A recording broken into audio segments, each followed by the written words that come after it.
All right, and today on the 204 City Yellow Garage, we have something a little bit different.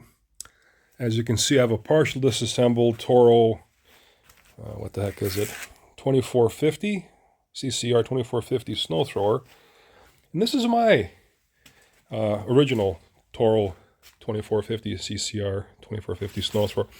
I bought this snow thrower, I'm going to have to say 2007, early 2007. Used it now for almost 14 years. Never, 14 years, more than that. Oh, geez, my math is off. Used it for like almost 17 years. I don't know, 16 years, whatever. Since 2007. So 16, 17 years I've been using a snow thrower. And I put one set of paddles in it, and I rebuilt the carb once, cleaned it. Works like a charm. Fires up usually right off the bat. You can see the handle, I got to fix that. Cord's kind of chewed through a little bit. So I'm going to work on that later on. But I found this gem on Marketplace for about $100 thereabouts, and it's not running. And this one's 2 years newer than mine. And every screw on this thing is, every time I throw a wrench to it, it breaks. It's rusted, it's crusted. You can see I got the back apart, I got the carb off of it. First thing we're going to do is get it running. And if I can get this thing successfully running for any length of time, then the next thing I'm going to do is I'll be digging into taking off the, I can't see that, the impeller, the rubber blade's pretty much wore out, and maybe putting in a new drive belt. And I might need a new wheel too. So it needs a bit of work, and there's not much on Marketplace or any place else, Kijiji, wherever, for sale these days. So I was kind of lucky to pick this thing up, and I'll only be lucky if I get it to run, which I don't think will be a big problem. The carb was pretty gummed up. Plug was really badly fouled. It's a two-stroke motor, so of course they're going to have more carbon on them, more soot on them than you would ordinarily. But that's the project for today. And I'm lucky because Christmas came early, and Amazon showed up here. And I've got a brand new carb, which I'll be putting together, and a primer bulb, and fuel lines, and a spark plug. And that stuff there was only about, I think, around $30 with all their tax and shipping or thereabouts. So, if I can get this snow thrower running with the new parts, and I might have to put new paddles on it for sure. A few more things. It might be another, I'm looking on Amazon, maybe 50, 60 bucks Canadian for the parts and my time. Not to mention the hardware. Every bolt breaks, so I have to look for some new hardware for it, but that's easy to figure out. If I can get this thing running, it'll be less than 200 bucks into it, well under 200 bucks. And have a perfectly good serviceable snow thrower to pass along to one of my kids, maybe. I don't know. Okay, I'm going to get working on it, and I'll get back as soon as I get some stuff done here.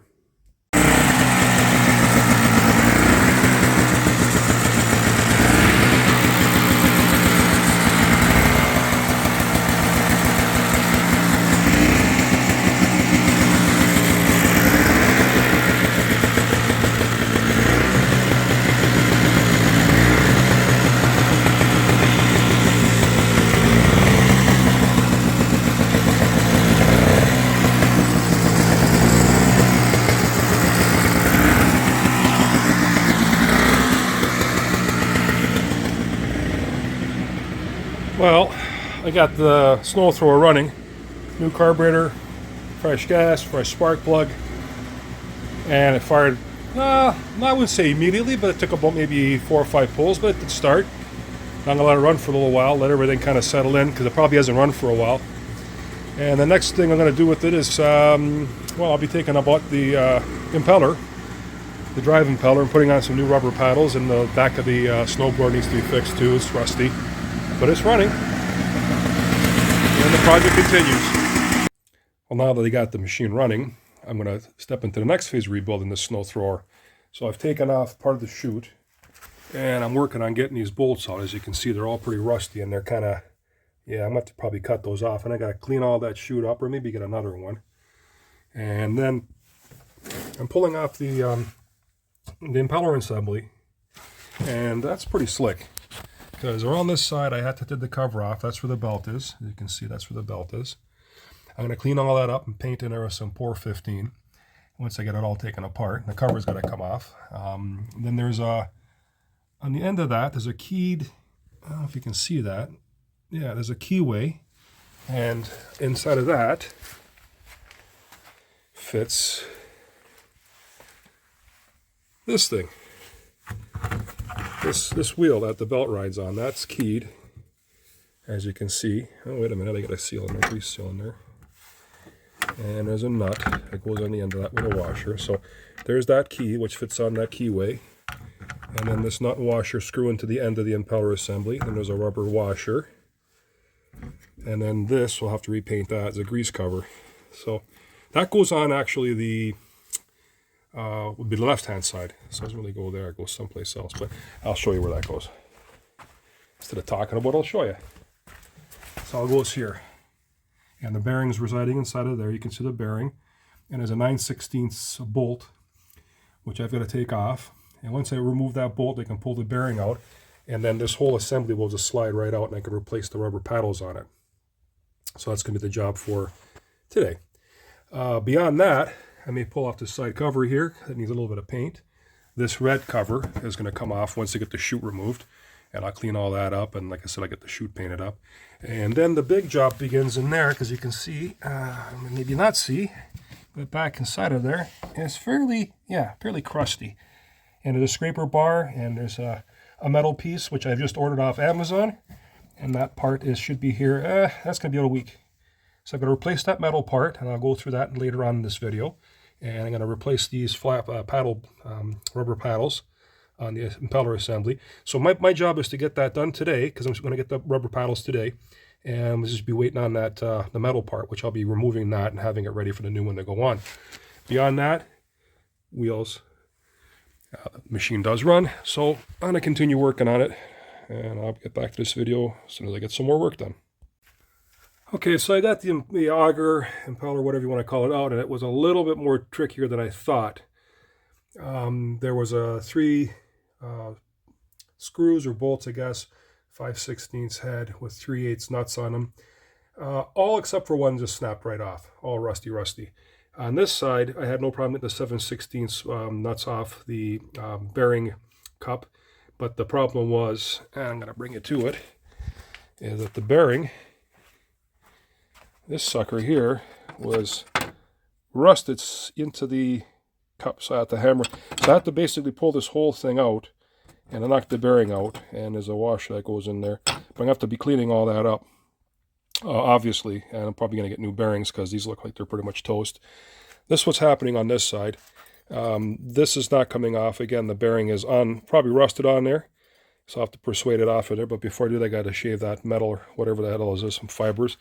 And this is the actual impeller, and it's pretty rusty crusty, but I can take it apart. And I've got my new blades here, my new paddle blades here from Amazon, and I've got the new bolts, and they all fit nicely nice. So it's going to be good. I'll be able to rebuild this auger today, although this auger still had life in it. You can see there's like a hole there, so I haven't really worn down, but the rubber is terribly old and pretty chewed up, and everything's rusty in there.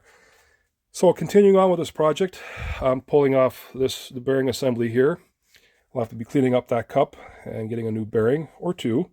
And there's a whole bunch of hardware here that's busted. I have to find new stuff for to make it work. But I'm going to get there, and eventually I'll have it together. This stuff is going to get painted and cleaned up in here. And I did get a new belt for my the side. So the cable looks a little chewed up. I'll have to be getting a new cable for it, the actuator for the actual belt. So yeah, there's a little bit of work left to do here. I'll keep at it, and I'll get back to the video when I get some more work done. Well, this is the joys of living up in the Great White North. I had to get a lot of rust removal on this particular body of the snowblower that I'm bringing back around again. Wow, there was a ton of rust. Every bolt I put my wrench to just kind of snapped off. And if I move over here, you can see I clean as much rust as I possibly can without sandblasting off these. This is for the auger. These are the bearing cover, and that's the inside bearing covers. And here's the auger itself, which is cleaned up a whole lot better than what it used to be. So I got that cleaned up, which is wonderful. And I'm going to have a little bit of other work to do here. As you can see, I'm going to hold this up there. Yeah, there's some metal missing there. So I'm going to have to get weld a little piece in there or do something to fix that cover, because calling my local Toro dealer. This cover here, and I'm going to paint it after with some Por 15, which will fix up a lot of this crust and rust on there, is $200. And then while removing this particular chute, I had a little situation because every bolt was rusted, so I got to fix around there. I'm going to fix around there. And that one's okay over there, but it's going to get some paint. You can see the inside of it. I scuffed it up a little bit. I got some more cleaning up to do, but that's going to be painted with Por 15. That'll be repaired. And funny thing, I checked the snowblower, my own snowblower, which is 2 years newer, or older than this one here, and got the same exact problem. So I'm going to be going to get that welded up next week, or the next segment of the video next week, whenever I do it. It's going to be welded up, and then I'm going to start painting everything that's rusty with Por 15, and there's a lot of it on this particular machine. I did remove the back part here, and this part here, I'm going to show it to you a little more detail. It's broke. It's broken. And there's a scraper blade, and you can see crust falling off as I'm moving it around. I've got this part coming from a slow boat from China is bringing that sucker in. I don't know when that's going to be here. Hopefully when I get this video made, I'll have all the parts together and the whole thing fixed up. And there's my original machine, which I've covered with that side belt cover, case cover, to get that welded too. But the work continues.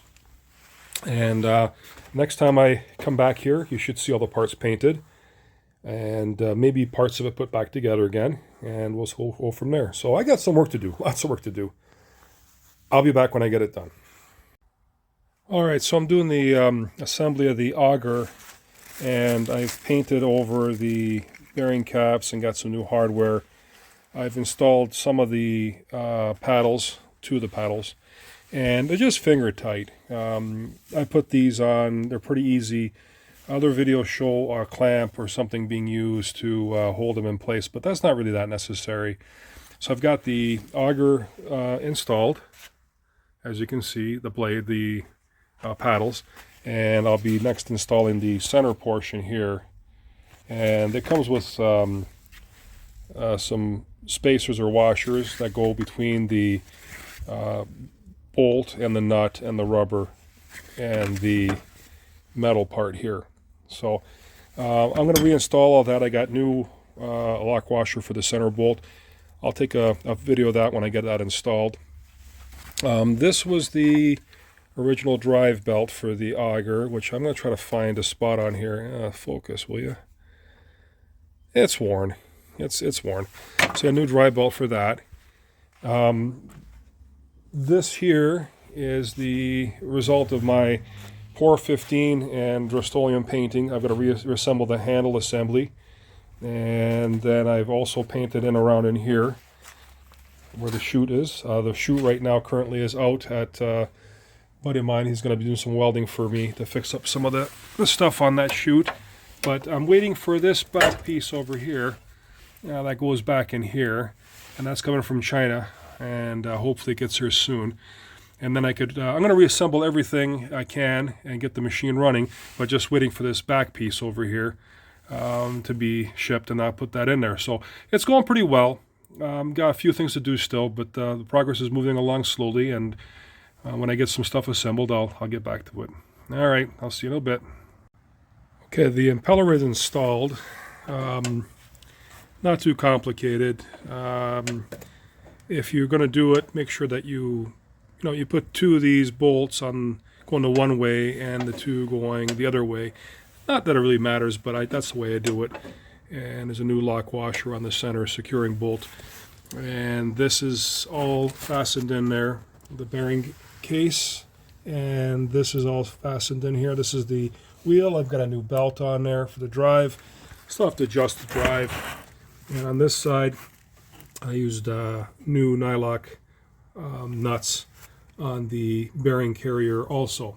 So this is installed, and if you look down in here, I've got the scraper bar and that piece that came from all the way from China installed.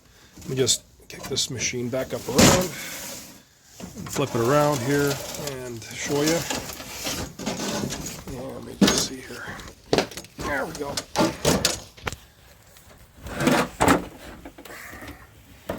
Yeah, there's that metal piece. The other piece was rotted out and rusted out in this area here. So I've installed that. That came from China. It came in pretty quickly. I thought it was going to take a little longer, but it got here pretty quick. Everything was bolted in and tightened in. I've all got new fasteners and new nylock nuts to tighten everything down, new bolts. The shield is put back in place. I've got a new fuel line, the new carbers on there. Still debating what to do with the wheels. I may go with new ones. These are kind of loose, and I don't know if you can see they're kind of damaged in there. Yeah, so that they're not cheap. They're about almost $60 a piece from the local Toro dealer.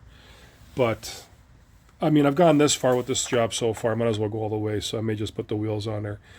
So the next job I'm going to do is, well, I'm going to get the thing fired up, put the cover on afterwards, get the machine fired up, and then reinstall the chute, and then we should be ready to go. When I get that on, I'll be back. All right, well, the project is progressing. I finally got the one wheel off. And for those of you who've never done this before, this is a real treat. You got these clips. Let me get this in the, look at that. Completely rusted. They're supposed to pry off, but they don't come off easy. They hang on pretty good. And I went to the local Toro dealership and bought 2 new clips, and there's the number in case anybody really cares. Yeah, and they were like $6 a piece. So yeah, but that's not the worst of it. The worst of it is getting this wheel off, and like the other wheel, much like this one and the other one, there's some kind of, I don't know, damage, melting, some crap going on with it. I don't know. And I'm gonna have to polish up the spindles, and a little bit of rust I didn't get to. I have to touch that up. But here's the thing. Look at these 2 wheels side by side. They're pretty similar, aren't they? I mean, this one here is obviously a lawnmower wheel, and it's got a little different tread than this one does. And this one has, this one just a plastic wheel. There it is, plastic wheel. So what's my point here? Well, the local Toro dealership wanted $65 a piece for a plastic wheel. $65 each for one of them. It's a plastic wheel. It's made in China probably, and you know, it's got a little different tread on it, but there's no metal bushing inside of it. There's nothing special about it. Plastic wheel. Went to my local hardware store up here in the Great White North, PV Mart. Lawnmower wheel, same plastic wheel. They look very similar, don't they? Yeah. Let me flip them over here. Looks about the same, doesn't it? The one on the right, $65 plus tax. I would have been into for 145 Canadian for 2 wheels, including buying this machine. I don't even have that much into this machine fixing it up. I bought this thing on Marketplace, $100 or whatever it was, and I put a carburetor on it, and I put the metal piece in the back. That was a little expensive, and a belt, and I've done some other stuff to it, painted it mostly, got rid of the rust. But the wheels were kind of wobbly, so I'm going to get new wheels for it. But look at that. That wheel on the left here, the one from PV Mart, up here in Canada, that wheel was $8, $7.95. So I got 2 of those wheels for like less than $18. They wanted $65 a piece for one of these. And they don't call those places dealerships for no reason, because that's what they are. I'm sorry, but there's no reason that should be $65, that wheel. I don't care. It's not made out of gold or platinum or whatever, but they're scammers. So I got this wheel. I got 2 new wheels like that. I'll be popping them on once to clean the axle off there. Let me get the picture here. Got to clean the axle off here. This one I already cleaned off. And touch up a little bit of that rust in there, which I didn't get to when I was doing the rest of the rust painting and removal. And the wheels will be on. The front cover is on. It runs. I made a little adjustment to the bracket here. And there's a governor spring inside of there that I made. I don't know if you can see that or not. I made a little adjustment to that too. And hopefully it won't surge when I fire it up. I'm about 2 drilled holes away from putting the actual discharge chute back on. Put the wheels back on, and this thing's a runner and ready to go. So when I get that done, I'll be back. All right, I'm wrapping this project up now. The axles are painted, and I'll be putting on the bushings here. There we go. Just a spacer between the tire hub itself and the actual tire.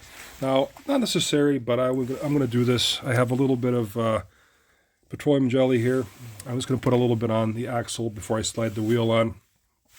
And then the next step after that is to get these caps in here. I put this in my wrench here, and they fit over the center of the axle, and tap them on, and they'll secure the wheel from falling off. So I'll get that done, and then next plan is to get some fuel into this thing and fire it up and have it run, and then put the back cover on, and then the job is done. I did some minor adjustments to the carburetor. Again, that I adjusted that. That's for your idle, and there's an idle screw in the carburetor, and back in there, I don't know if you can see that. There's a metal. I'm pointing to it. There's a metal spring. Not very good lighting in here. There. I pinched that together a little bit, that to prevent the surging. So when I get it all together, which should be in a moment or two, I'll fire it up and I'll wrap this video up. All right. Well, there it is. It's done. It's rebuilt. This is your freshly restored, rebuilt Toro CCR 2450 snow thrower. I'm getting in the shadow here. It's completely done, runs nice, all bolted up, all cleaned up in the back. New tires. It's got new auger. Everything's been painted, everything's been repaired. All that's been fixed. Side case cover's been fixed. Ready to go. Another 15 years of life. And all I have now in this place is an empty spot. There we go. And I got my snow thrower. This sucker works good. I bought this brand new back in 2007 and still works good. Now the other one I just rebuilt is 2 years newer. Should be equally as good. Many years of service in it, hopefully. Passing it on to one of my kids. So this is something a little different for my channel. I'm working on the snow thrower. If you like my videos, as always, click like and subscribe. I appreciate my subscribers and the comments and feedbacks. And I got to find something else to keep myself busy. It's not snowing yet. It's a beautiful day up here in the Great White North, but it's going to snow soon. So I'll have to keep myself busy. Until next time, I'll see you.